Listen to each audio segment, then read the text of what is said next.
Welcome to On the Couch with Shuntai Hill. and Johnell Allen-Bey. Yes, it's great to be here, isn't it? Yes. Yes. Yes, I'm excited. So this is our first episode, and today, as co-host, I'm interviewing Johnell, Wow.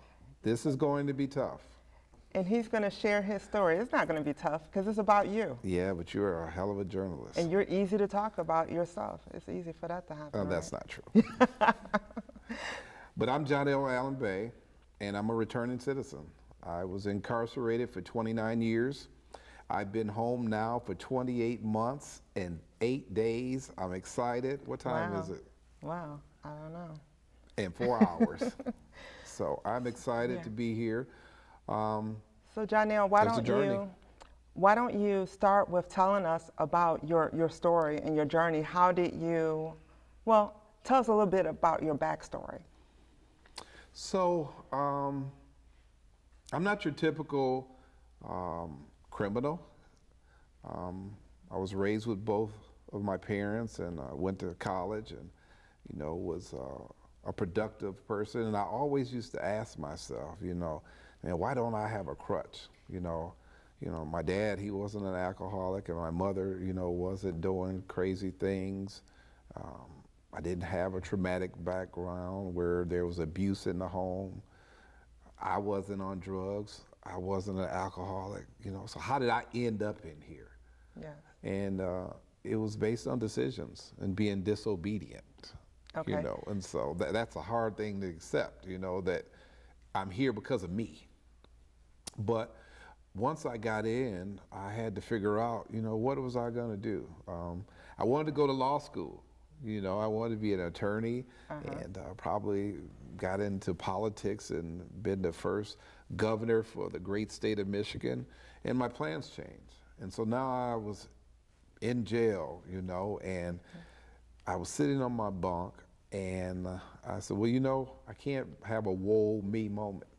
I have to continue to maintain the person who I am, and that's a person who is strong, pour into others, and make sure that, I walked in the right light. So I started preparing myself. So the reason why you found yourself incarcerated was because you were trying to protect your twin daughters. Yes, yeah. I was convicted of second-degree murder, and I always tell young men, because I do a lot of mentoring, and I always tell them, get away from saying my baby's mama, because there's a disconnect between her. You have to love that mother, and if once a child is there has to be energy to make that relationship work. So I didn't do that. I couldn't control two households, and she got involved with a young man that was abusive, and next thing you know, I had to get involved in it, and I took a man's life. And so at first I always felt like, because people justified it. They're like, man, if I was in that position, I would have did the same thing. Someone took my baby, they were 14 months at the time. And so I always heard that story, but it never sat right with me, because I knew that I could have made a better decision. I could have walked away. But 23 years old with an ego, I'm like, no, how dare somebody, put me in a position like that, like Right. I had this chip on my shoulder, like we all do. And I just didn't know how to make it with the chip. And so I reacted. And 10 minutes cost me 29 years. That's powerful. Yeah, so that was just part of the story. So you were incarcerated for 29 years. Yes. What was it like for you behind bars and the work that you did while you were there? Well, one of the things that I had to do is I had to make sure that it wasn't about me. You can get so caught up in self where you forget that if you put energy on others, then the universe will do some things for you. And so I picked up that concept and started pouring into young men. I was in a lot of programs, and I ran one of the most successful tutor programs in the history of Michigan Department of Correction, where we had a 96% success rate. Wow. So when they gave up with the people and gave them exempt, we found out that they could still learn. And that was important to me. And I started the first dormitory in prison, bringing the college back and creating an atmosphere where people who was incarcerated could be in the right environment to learn. I'm a big numbers guy, statistics. And there was a statistic that said that if a person had 13 credits of college, that they had a 90% chance of never coming back to prison. Well, that is a huge statistic. Absolutely. And we'll share more of your story and how you were existing outside after 29 years. Okay. All right. Thank you.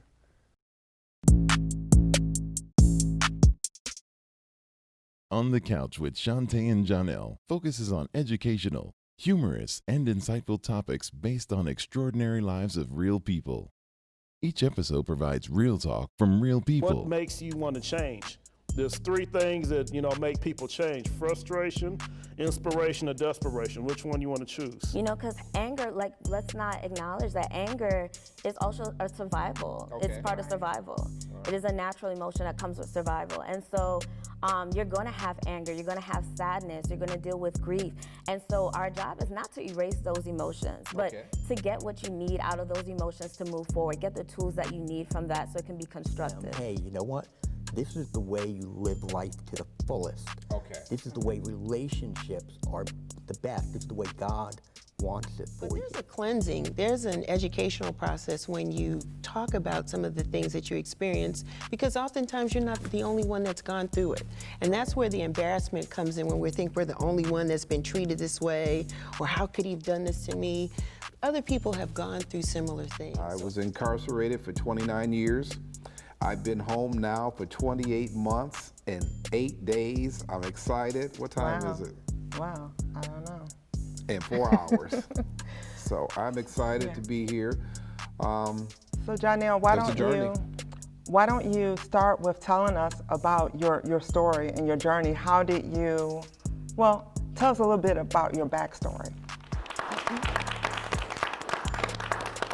Join Shuntai Hill, a certified counselor, and Johnell Allen-Bey, a life coach and relationship expert, weekly for On the Couch with Shuntai and Johnell.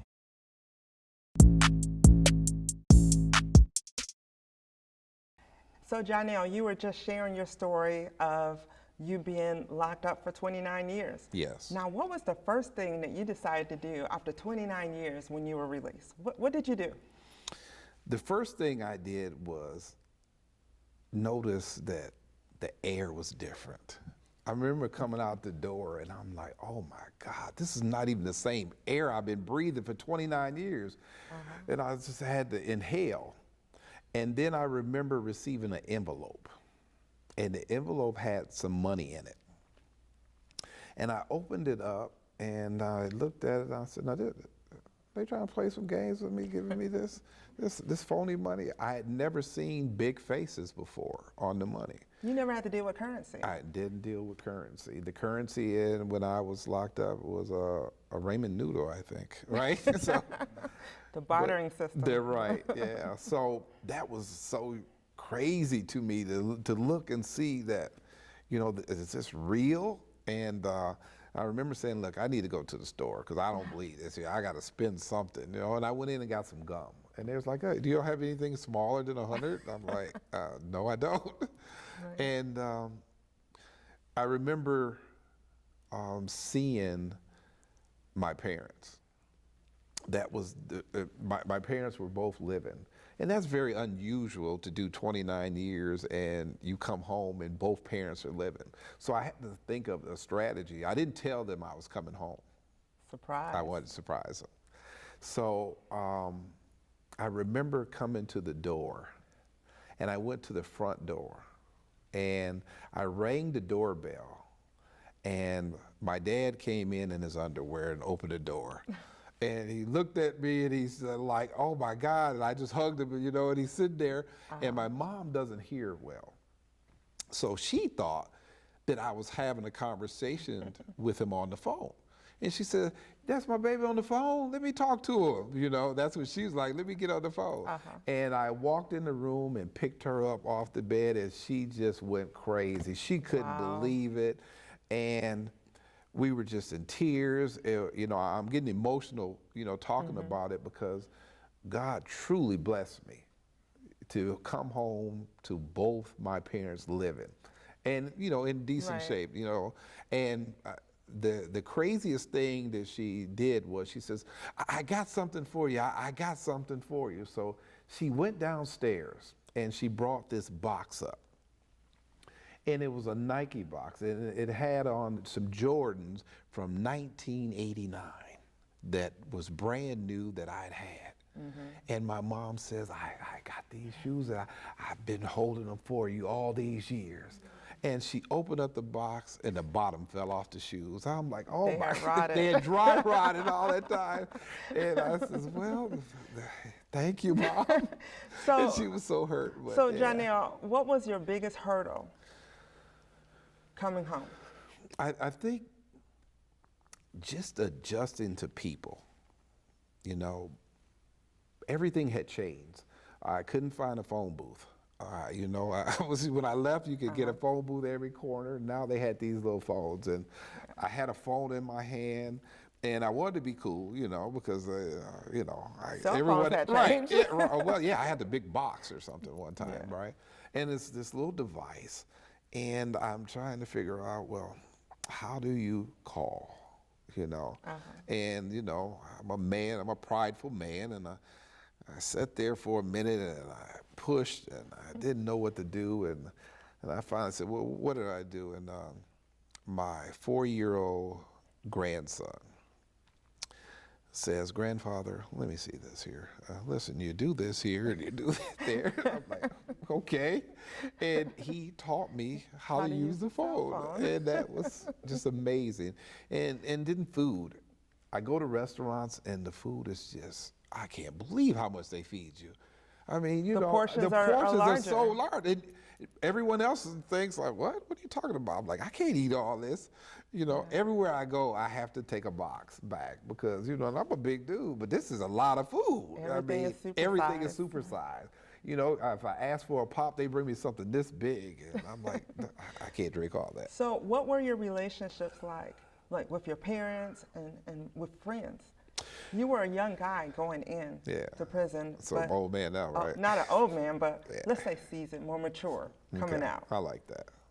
Well, one of the things that I learned is that you lose perception, and it's not reality. Your perception is not reality, because you still see everyone like you left them. You know, even though you can have visits and you can play with your children and you can deal with people, you still see them from when you left. And so coming home and seeing my parents, just being around them, I'm like, wow, this is crazy, you know, because my dad was a strong man, and now he was fragile, and I'm like, well come on, Dad, you know, and I'm like, is this okay to, you know what I'm saying? But my dad was a man, you know, he was alpha, and now he depends on me totally, so it's just crazy, right? And you just don't see things like they are. And that's something that I had to make the adjustment, because you know, even though you know people, you don't know no one, because they've been through something, and you've been through something. I've changed. I'm not the same 23-year-old guy, and they're not the same people. So as we talk about change, when we come back from our break, we'll talk about how you have changed and what's next for Johnell Allen-Bey. On the Couch with Shuntai and Johnell focuses on educational, humorous, and insightful topics based on extraordinary lives of real people. Each episode provides real talk from real people. What makes you want to change? There's three things that make people change: frustration, inspiration, or desperation. Which one you want to choose? Because anger, like, let's not acknowledge that anger is also a survival. Okay. It's part of survival. It is a natural emotion that comes with survival. And so you're going to have anger, you're going to have sadness, you're going to deal with grief. And so our job is not to erase those emotions, but to get what you need out of those emotions to move forward, get the tools that you need from that so it can be constructive. Hey, you know what? This is the way you live life to the fullest. Okay. This is the way relationships are the best. It's the way God wants it for But you. there's a cleansing, there's an educational process when you talk about some of the things that you experience, because oftentimes you're not the only one that's gone through it. And that's where the embarrassment comes in, when we think we're the only one that's been treated this way, or how could he have done this to me? Other people have gone through similar things. I was incarcerated for 29 years. I've been home now for 28 months and 8 days. I'm excited. What time is it? Wow, I don't know. And 4 hours. So I'm excited to be here. So Johnell, why don't you start with telling us about your story and your journey? How did you, well, tell us a little bit about your backstory. Join Shuntai Hill, a certified counselor, and Johnell Allen-Bey, a life coach and relationship expert, weekly for On the Couch with Shuntai and Johnell.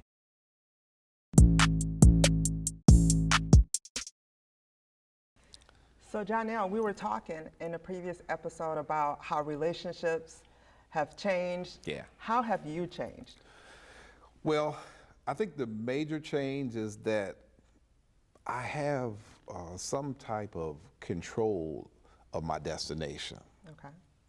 I mean, I was reading yesterday a guy that I had served time with, and he's out, and he was saying that a bad day out here, you'll take every day for a great day incarcerated.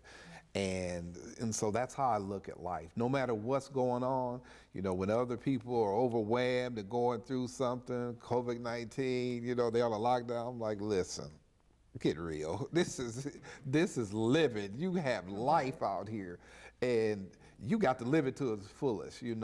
Don't take no time off. Make good on every opportunity, and so that's my thoughts.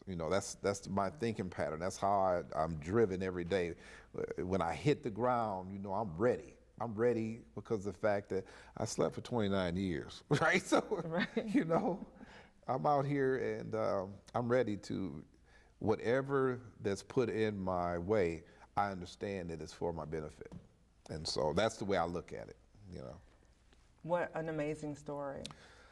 And just the resilience that you've had while you were incarcerated for 29 years, and even more so adjusting to our society afterwards. Well, I haven't adjusted. Let me explain something to the audience. I haven't adjusted. Okay. I tell people all the time, I'm not from this world. So the stuff that's going on, I don't even pay attention to that like that. I beat it my own drum because I know what works, right? Okay. What works is to embrace the moment and accept that you can only control this moment. So that's it. That's the only thing I know to do.